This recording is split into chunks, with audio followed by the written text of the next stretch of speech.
Hello, and welcome to our program, Astronomy for Everyone.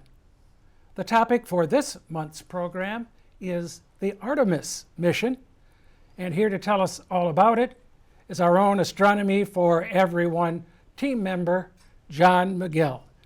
John, welcome back to the program. Oh, thanks, Don, and I'm glad to be back. It's been quite a while since we've been back in the studio. Together and have you on this side of the camera. Yeah, exactly. Now, Artemis, she's in Greek mythology, and of course she's the sister of Apollo. And so there's the tie-in for the mission? Yes, that is the exact tie. She was the twin sister of Apollo, and actually there's a lot of similarities between the Apollo missions that went to the moon and the Artemis mission that is going to go to the moon. Now, it's been a long time since we've been there, really 50 years since Apollo 17 back in 1972. Yeah, that was December of 1972, so yeah, it's coming up on 50 years since we've had someone walking on the moon. It'll be good to get back. Yeah, so let me start into this our program here, and I want to play a little video that will explain what the Artemis mission is and give you a little background on it. All right, great. Let's take a look. Between 1968 and 1972, America launched 9 human missions to the moon, 6 of which successfully touched down, allowing 12 men to walk on the lunar surface. NASA's next chapter of lunar exploration, called Artemis, has the task of not just going to the moon to create a long-term human presence on and around it, but also to prepare for ever more complex human missions to Mars. In short, everything we must be able to do here, we must first do here. So, what will an Artemis mission look like? Everything is designed and tested with our most important element in mind: the astronauts. This is their deep space, human-rated spacecraft called Orion, built in 3 parts. The crew module, where up to 4 astronauts will live and work throughout the flight. The service module, with life support systems for the crew and its own engine and fuel reserves. And a launch abort system, with engines capable of pulling the crew module to safety during launch should anything go wrong. To accomplish the task of launching our crew and heavy payloads, NASA is building the Space Launch System, comprising of a cargo hold, an exploration upper stage, a massive core stage, and 2 extended solid rocket boosters. Altogether, this is the world's most powerful rocket, and it exceeds the legendary Saturn V of the Apollo era in numerous ways. Sitting on the launch pad, the entire rocket, fully fueled, weighs just over 6 million pounds, 5.2 million of which is just the fuel. Once ignited, there is no stopping what comes next. All 4 RS-25 engines and the 2 solid rocket boosters come to life, thundering our crew upwards. 2 minutes after ignition, the solid rocket boosters are spent and released. 8 minutes after launch, the core stage is depleted and separated. The upper stage fires briefly, placing Orion into a parking orbit around the Earth. Here, the crew reconfigure the spacecraft and check systems to confirm everything is ready for deep space travel. With a go from mission control, the crew reignite the exploration upper stage engines to leave Earth entirely. The exact timing of this maneuver is critical to reach a speed that can escape Earth's gravitational pull, but also put Orion on a course that will intersect the moon days later. Once this burn is complete, the upper stage of the SLS is jettisoned and the crew aboard Orion coast for several days toward all that awaits them at the moon. Approaching the moon, we see the fundamental differences between Artemis and Apollo. Instead of requiring Orion to serve as an expendable lunar command module or to carry a constrained lunar lander, the Artemis missions will take advantage of a different approach: pre-staging. Everything needed for lunar missions will be positioned in advance by commercial and international partners. This includes rovers, science experiments, and human-rated systems on the surface. But it also includes a dedicated lunar station in orbit around the moon called Gateway. Here at this station, we can pre-stage a robust lunar lander and establish a strong communications relay. Designed with open standards, the Gateway can be expanded as new missions and partnerships develop, allowing multiple human missions on the moon at the same time and enabling ongoing science to be conducted even between human missions. The Gateway is also capable of adjusting its orbit to allow access to every part of the moon, something the Apollo missions could not do. But the real key in this approach is placing Gateway in a unique halo orbit to perfect the maneuvers needed for Mars missions. And with the growing list of commercial and international opportunities, Gateway is the ideal hub between Earth and all that lies beyond. Returning to our crew as they approach Gateway, the Orion must match the elliptical orbit of the station in order to successfully dock. Once on board, pre-selected crew members transfer to the lunar lander, while those assigned to Gateway remain on station. The lunar lander system itself is built for 3 unique steps: descending from the halo orbit of Gateway down to a low lunar orbit, descending from low lunar orbit to the surface, and once the lunar mission is complete, launching from the surface of the moon and ascending all the way back to the orbiting Gateway.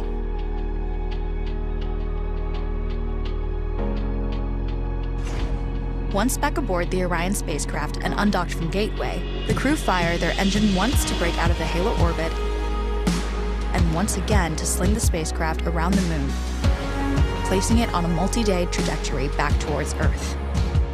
As they near the end of this journey, the service module is released, and the crew module is oriented heat shield first. Entering Earth's atmosphere at 25,000 miles per hour, the friction of air slows Orion considerably, while also subjecting it to temperatures of 5,000 degrees. With the Orion now at just 300 miles per hour, a series of parachutes uniquely tested and produced for this moment deploy, decelerating the craft to just 20 miles per hour for splashdown. With each successful mission, Artemis ushers in the next wave of men and women to explore our moon and prove that together we are ready to go beyond.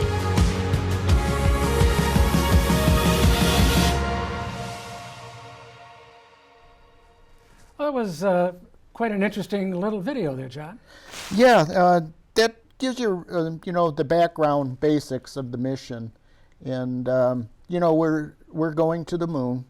And eventually we're going to end up at Mars. But this is the dress rehearsal for our way to Mars. So we have to do everything first on the moon and then go to Mars. Well, that was going to be really my next question. I mean, Artemis is supposed to take us to Mars. Why are we stopping at the moon? Yeah, like I say, it's a dress rehearsal, so you have to test all of our equipment in the harsh environment of, outer space. So you have the cold, and then you have the hot, and you have gravity, which, most of the stuff we've been doing on the space station is microgravity. So we're going to go on from there. But let's go through some more slides, and we'll talk more. All right, great. So what is the mission then? Okay, the mission, the priorities of Artemis 1, it's going to be to demonstrate the heat shield, because the heat shield, we're coming back at 25,000 miles an hour. So when it hits the Earth, it's going to be 5,000 degrees. Is it coming through the atmosphere? Yes, 5,000 degrees Fahrenheit. Wow, that's almost the temperature of the surface of the sun. Exactly. And then we want to operate the system in the flight environment. And then we want to be able to retrieve the spacecraft. So we're going to pick it up out of the Pacific Ocean. Okay. And then we want to complete secondary objectives, including CubeSats and pressurized payloads. Okay, the CubeSats are small little satellites. Yes, that we're going to send them out on the way to the moon, and then we're going to send some out around the moon. And so then the next we have pressurized payloads. So those are going to be radiation sensors, some crew interface technology, meaning voice commands. So we're going to have the crews being able to talk to things, and that's going to command it, so they won't have to be pushing buttons. Okay. And then we have a few other things, but we'll talk a little more about those later. And we're going to have moonikins. Instead of mannequins, we're calling them moonikins now. Thank you. I was all right. So we have Commander Campos, who's going to detect G-forces, and then he's also going to check for vibration, through the launch to see what it'd be like on a human body. And then we have a couple other torsos, and those are kind of like resuscitation Annie, if you remember CPR. CPR training, sure. And Okay. those are going to have radiation detectors on them. So these are kind of high-tech crash dummies. Exactly. Okay. And then we have secondary payloads, and these are going to be a lot of imaging equipment. So we're going to image around the moon, and we're going to put some out to look for near-Earth asteroids between the Earth and Moon. Sure. Okay. And then we have the Orion spacecraft, and that's a real national treasure. That's kind of like how the International Space Station was, where it cost so much to build it, and this is going to be built so that it can take us through decades of manned space flight. So to the moon. So they're looking at decades ahead, not just a half a dozen flights. Yes, Moon, Mars, and beyond. So Really? there. Oh, interesting. Interesting. And this is just a little blow up of what the different components of the top part, or the Orion capsule. So in the center you see the crew module, and that's in stainless steel, and then you got the abort system to the right, and then to the back you got the service module, and that's what's going to be fueling and propelling the rocket after it leaves the upper stage shortly after the burn to get to the moon. To get out. Okay.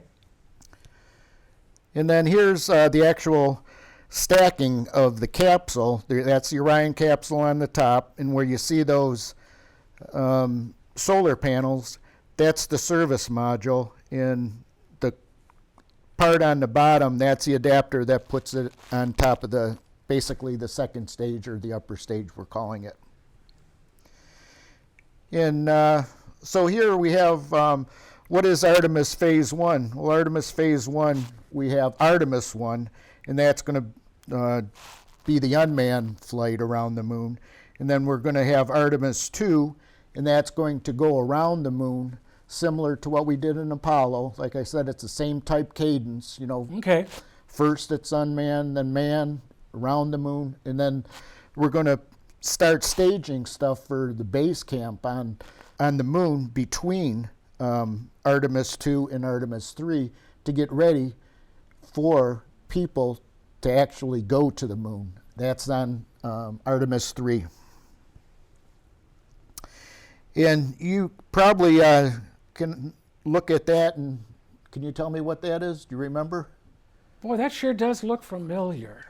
That's Yeah. the SpaceX Starship. Sure, yeah, the reusable rocket. And that's Yeah. what's going to be our first lunar lander. Interesting. So get a real practical use out of that then. Yes, and it'll be used more than once, so it can land on the moon and lift off and go back to the Gateway, which is going to be orbiting the moon. And that's We the saw that in the video. and that's the staging point. Okay. So again, we have Gateway that's going to be in the lunar orbit. And then the Gateway, that's going to be an international build, similar to the International Space Station. Okay, so we've got partners. We got partners. So we got the Canadian Space Agency, and you know what they've been building. Yeah, the Canada arm for the ISS. Yeah, and the space shuttle. Oh, yep. And so then we have ESA, that's going to be a big part of this Gateway, and then we have the Japanese, or JAXA, Okay. space agency, and they're going to be a big part. Wow. Look forward to that. And now let's talk a little bit about the spacesuits. The astronauts are going to be more maneuverable when they're on the surface of the moon than when they're out in space. So they had to build new spacesuits. And they have to be more gender neutral now because, we have more women in. Right. So So it's got to work for both genders and be more articulate. In other words, being easier to move than yes, Apollo was. exactly. Okay. And there you might remember that picture. Oh yeah. Oh yeah. Yeah, that's the lunar rover from Apollo. In the Apollo, or the one for Artemis, is going to be similar to that, but only it's going to be more autonomous because the astronauts are only going to be there for 32 days. Then once 32 days is over, they have to wait for almost a year. And when we leave, we still want to be able to use the rover to do experiments, so it's going to be autonomous. Okay. And then we'll have the pressurized rover, or RV that they're calling it, and that's what astronauts are going to live on when they're on the moon. There's going to be 2 astronauts on the pressurized rover. And then we also have the Artemis base camp, and that's going to be another 2 astronauts. In either one of these, the base camp or the pressurized rover, can accept the other 2 if there's an emergency. Okay. Great. Well, John, this has been fascinating, this first part of the presentation. We're going to take a quick break. If you have a question, please send us an email. As always, the address is down at the bottom of your screen. And coming up next with Term of the Month is Stephen. Thanks, Don. The term of the month is xenon drive. A xenon drive is one type of ion drive propulsion systems.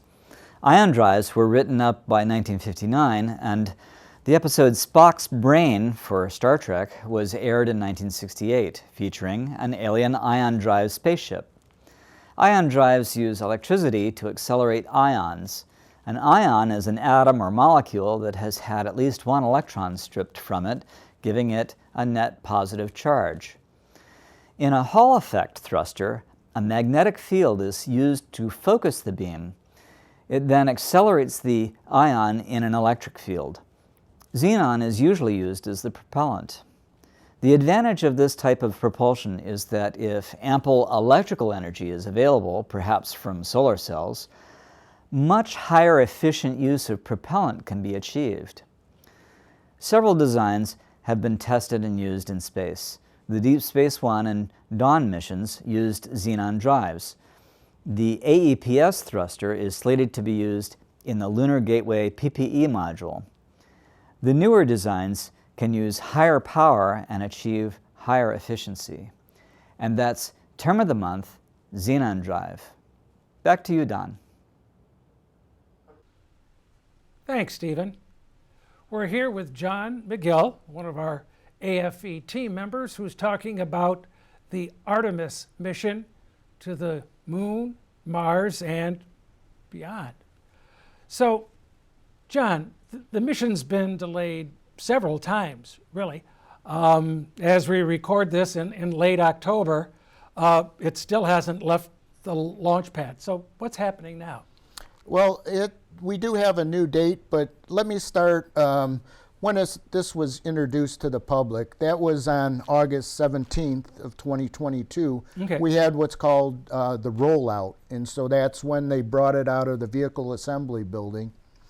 And here you can see the picture, and this was during dusk, and so then right after this passed me by, it started to get darker, and this picture shows you as it's traveled a little further down, and you can see the moon to the middle at the right. Great shot, by the way. And here it's at the launch pad, and again you can see the moon. Is this your photo? No, this one is shared by NASA because this took 10 hours to happen, and we weren't allowed to go to the launch pad on that day. We were just allowed to be right by the vehicle assembly building. And this is my picture, though. This one was a memorial for pad 39B and 39A. And there you can see the Orion rocket that's on 39B there. And that plaque shows you what launches have taken place at 39A and 39B. A is on the top there? Yeah, A was to the left and B was to the right, and that's what we were looking at. Oh, I see, yeah. And here, this was the crawler taking out the rocket. That rocket's on the top, but the crawler underneath, you can see with the tracks, that's going about 3 miles an hour, and that's the same one that took the Apollo and the shuttles out. And it's just been rebuilt again and updated and supported a little bit more. Yeah, that looks like walking speed. Yep. And another name for the crawler, they call it the rock crusher. And here you can see what it's done to the rocks that were underneath the tread. Oh, that's the path to the launch pad? Exactly. And I thought it was asphalt. it was at the very, very beginning, but the first time they took a rocket out, they found that it was sticking and it wasn't able to turn as well as it should be. So then they came up with these Alabama River rocks. Oh, okay. And right now, they brought it back to the VAB, but before they brought it back to the VAB, there was a couple attempts and we had hydrogen leaks. So here they put up protection around where they were working. You can see the man up on that, and they're trying to fix a hydrogen leak, and that's what caused 2 of the scrubs. So as of right now, we have a launch window for Monday, November 14th, and it opens at 12:07 a.m. Eastern Time, and it's a 69-minute launch window, and the mission duration is scheduled for 25 days, 11 hours, and 21 minutes, with a splashdown of December 9th. 9 more launch dates are available in November if it doesn't go on that day. Okay, depending on weather. Weather, and one of the other constraints is how much time the rocket is in the sun to, charge the solar panels and the batteries. And so it has to be 90% of the time in the sun. And so that's one of the constraints of why we don't go on certain days. Oh, okay. All right. I thought it had maybe more to do with where the moon is in its orbit or something. That is part of it too, but Okay. on those days we can't go, but then there's a launch window that has when we can go, and then in between, there's like 2 or 3 days between that they can't go because of the constraint of Earth eclipsing the sun and putting a shadow on the rocket. Okay. And finally, here's the astronauts or the astronaut pool that they're going to pick from for the people to go to the moon. So these are your people. Now, are these people from various countries? Or are they all Americans? Nope, these are all Americans, All Americans, to okay. start off with. Okay. I would imagine they would go international perhaps at some point. At some point, but Okay. right now these are the ones that you're looking at for the astronaut pool. All right. John, this has been a fascinating look at the Artemis program. Once it finally does go up and we get some details, we'll have to have you back to tell us what happened. I'd love to show you my pictures. So yeah, Okay. we'll just have pictures that time. All right, sounds great. Well, again, I want to thank you for being on the program. Check our website for interesting information. The address down there at the bottom of your screen. And coming up next to finish out the show, as always, is Stephen with What's Up in the Night Sky. Thanks, Don. What's up in the night sky for November 2022? The month starts with a full moon on the 8th, the third quarter on the 16th, the new moon on the 23rd, and the first quarter on the 30th.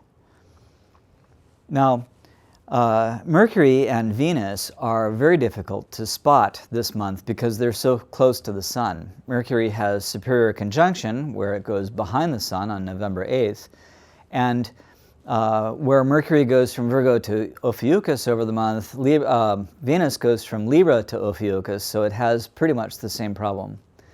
So we move on to Mars, Jupiter, Saturn, Uranus, and Neptune. So of these, Mars is quite a bit farther from the other planets in the sky. It's hard to tell in this projection. Mars is in Taurus and rises about 3 hours after sunset to sunset plus about 20 minutes by the end of the month. Jupiter is in Pisces and sets about 4 hours before sunrise to about 2 hours before sunrise, which might be local 1 a.m. by the end of the month. Saturn is in Capricornus and sets about 1 a.m. local time to maybe an hour before midnight, 11 p.m. By the end of the month. Uranus is in Aries. It has opposition November 9th, so it is essentially up in the sky all night. Neptune is in Aquarius and sets from 3 hours before sunrise to 5 hours before sunrise by the end of the month. And that's what's up in the night sky. Remember, we don't charge money for this show, but we may tax your brain.